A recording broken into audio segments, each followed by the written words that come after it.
Secretary of Defense Pete Hegseth visiting Joint Base Pearl Harbor-Hickam in Hawaii right now. It's his first visit to the area since taking office. He answered questions about the Signal group chat, saying the messages were not war plans. Let's take a listen.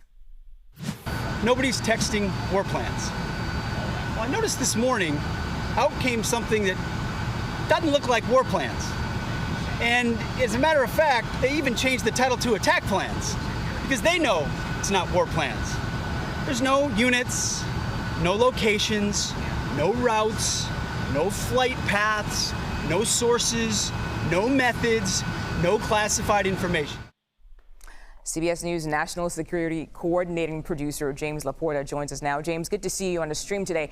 What are you and your CBS colleagues hearing in the halls of the Pentagon and from your military sources about how the Secretary of State there, Pete Hegseth, and the others are handling this whole situation?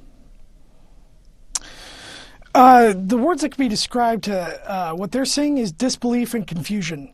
They simply do not believe the messaging from the Trump administration right now. And that's because members of the intelligence community, members of the military, all go through operational security training. Yearly, they go through operational security training. So when they're saying, well, none of this was classified, or you know, no harm, no foul here, they're just not believing it, and they're confused on how this information could not be classified. So these, we just heard Defense Secretary Hegseth say there that, well, these aren't war plans, but they are usually included in what are called operation orders, or an op-ord in military parlance. An operations order would include those types of details of what type of aircraft would be targeting Houthi militia, what time that would those strikes would go down. So all that information would be included in operation orders, and typically operation orders are classified. And James, just as you just said, there seems to be some confusion over whether the chat should be classified or not. Director of National Intelligence, Tulsi Gabbard, she spoke about the status of the chat while testifying on Capitol Hill this morning. So let's take a listen to that. We'll talk to you on the other side. Information providing indication or advance warning that the U.S. or its allies are preparing an attack should be classified as top secret. Do you disagree with that? I don't disagree with that. I just point out that the DoD classification guidance is separate from the ODNI's classification guidance. Do you think it would be materially different? Ultimately, the Secretary of Defense holds the authority to classify or declassify. Do you think it's likely that DoD guidance is materially different from what I just read? I haven't reviewed the DoD guidance. So, James, can you talk to us about the safeguards around classified and unclassified information? Sure.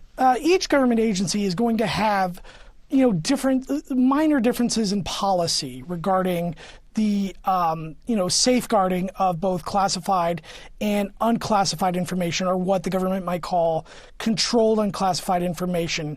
But generally speaking, they're broadly the same. And the reason why they're broadly the same is because agencies work with each other. The Defense Department works with the Office of the Director of National Intelligence.